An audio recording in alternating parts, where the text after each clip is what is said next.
бұл сенсің. Мүмкіндіктердің барлығы көз алдыңда кезек-кезегімен өтіп жатқанын қарап тұрсың. Отырып алып қашан сәтті түсер екен деп күтудесің. Әлі күтіп отырсың, олар өтіп жатыр. Міне енді, жоқ келесіде, жоқ содан кейінгісін, әлі күтіп отырсың. Иә, міне енді, жоқ, өтіп кетті. Болды, шаршадым.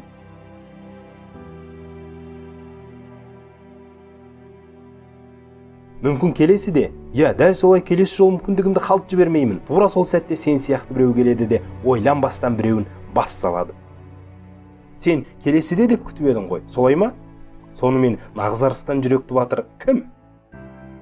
Сен қай сәттен бастап ештеңеден қорықпай қадам басасың, сол кезде өмір мүмкіндіктері шексіз ашылады.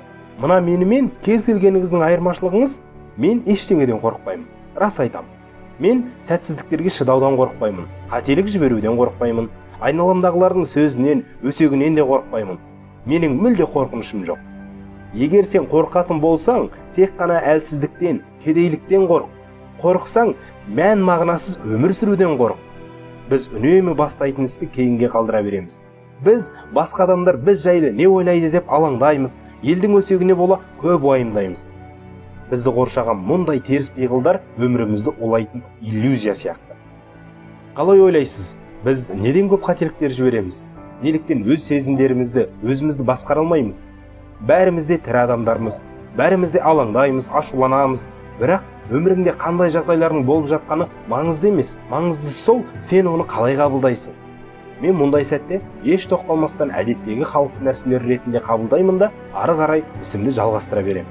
Мен өз жетістіктерімді әдетке айналдырып алдым. Иә, басқаша болуы мүмкін емес. Бұл өмірде ешкім сәтсіздікке қызықпайды. Алайда менің де сәтсіздіктерім көп болды. Мәселен, өткен жылы мен 22 түрлі саламен айналысып көрдім. Оның 20-сы сәтсіздікке ұшырады. Тек қана 2-і керемет жетістікке жетті. Жұрттың бәрі жетістікті ғана қалайды. Бірақ сәтсіздіктерсіз жетістікке жету мүмкін емес. Мынаны есіңде сақта. Кез келген сәтсіздік, қателіктердің барлығы бұл тәжірибе. Ал тәжірибе ерте болсын, кеш болсын жетістікке жеткізері анық. Егер біз дәл қазір сенің не үшін, қайда екеніңнің себебін жазатын болсақ, одан ұзақ тізім шығады. Өйткені сен ештеңе істемейсің. Отырып алып әлдеқандай ғажайыптарды күтесің. Басыңнан асқан қарыз мен несие, тағысын тағы, бұл тізімді жалғастыра беруге болады. Егер сен өз өміріңді бақылап, осыдан 15 жыл бұрын, немесе 10 жыл бұрын, мейлі 5 жыл бұрын, құрып кетсін тіпті жарты жыл бұрын өз қолыңа алған болсаң, өзіңді жеңген болсаң, дәл қазіргідей өзге түгілі өзің жек көретін осы күйге түспес едің. Сондықтан сенің қанша жаста екеніңе қарамастан айтарым, жаңа өмір бастауға әлі де кеш емес. Жеткілікті уақытың бар. Тек осыны іске асыр. Бірақ сен әлі де ештеңе істегің келмейді. Қалағаның сол аз уақытта жеңіл жолмен көп ақшаға ие болғың келеді. Бірақ олай болуы мүмкін емес. Сенің басты проблемаң мынада. Сен $1 миллион 2 жылдан кейін жетуді емес, дәл қазір күніне $100 алуды қалайсың. Осы бөлмедегі көп адамдар, YouTube-тегі көптеген көрермендер дұрыс түсінуі қажет. Әйтпесе, жағымсыз болса да айтайын, өз өміріңді тек өзің ғана сүреңсіз етіп жүрсің. Егер сен бақытты ақшаға сатып алуға болмайды деп ойласаң, қателесесің. Мүмкін сен оны қайдан сатып алу керек екенін білмейсің деген сөз.